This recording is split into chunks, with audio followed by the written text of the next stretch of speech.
come back, part of the reason why I wanted to have you as a guest, right?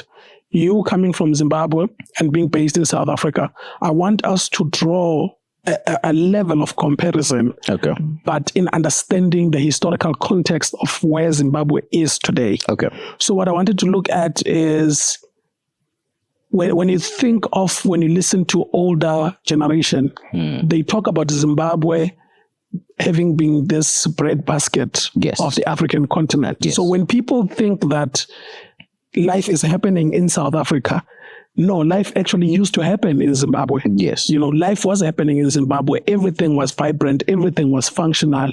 But then it gets to a point where Zimbabwe is where it is today. Yes. People blame different things. Others blame sanctions, that were imposed against Zimbabwe. Mm-hmm. Others blame particular leadership, in that. With you, of course, threading carefully in a way that you can, how then do you do that analysis of looking back at Zimbabwe and as to where it was and where it is today and how that came about? Yeah. Look, I think that question has quite a few answers. The first would be, did the sanctions affect Zimbabwe? 100%. I feel like Zimbabwe was being used as an example for South Africa, especially on land reform. That, look, guys, if you guys make this decision, this is what we will do. Because at the end of the day, you can give me a farm, but if I do not have the market that buys my produce at high value, that farm it's useless. Yeah. So we just focused on the land. Yes, some land was taken, and it's a myth to say that all white farmers' land in Zimbabwe is taken. That's a myth. There's a lot of white farmers that are still in Zimbabwe. It is white farmers who agreed to the agreement, which was, look, you got 600 hectares. You only effectively use 30. Are you willing to offset the 500 that you don't use?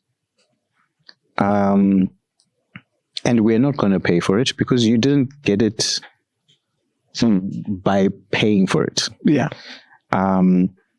So it's a tense political argument, and I think in Mugabe's defense at the time, this had actually been agreed upon at the Lancaster House agreement.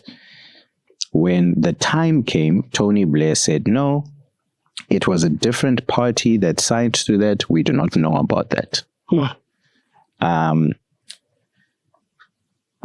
The political noise that then happened now is then Mugabe needed to win an upcoming election. And the war veterans were saying, look, it's time. You guys haven't given us anything. And that was he was not going to win that election without making a move on the land issue. Yeah. So he made a move on the land issue, which we did take the land. But it's a lie that all white farmers were. That's a big lie. Do you think that the lesson was not only to South Africa, but to the entire African continent? Definitely. That for any African country that dares to talk progressively about land, we will do unto you what we did to Zimbabwe. No, definitely.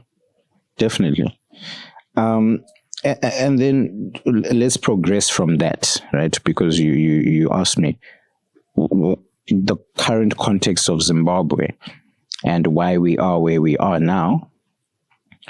I would say it's very similar now to the leaders South Africa has. Guys that say they fought for the country, guys that have been in political circles since independence per se, guys that are fully entitled to positions, but their resume of progress does not meet the things they are saying they're entitled to. And, you know, it's so weird for me, and I was saying this to a friend the other day, that every time I read a news article, a South African news article, it feels like I'm reading a newspaper I read 10 years ago in Zimbabwe. In Zimbabwe. Are you serious? Yeah, and people say, no, South Africa is too big to fail. Everyone was saying Zimbabwe is too big to fail. Everyone was saying, I am telling you that if these guys have enough power, and when I say these guys, I mean the guys behind the shadows that we don't know about, the guys that fund the political parties, the ruling parties, they're guys we don't know about that have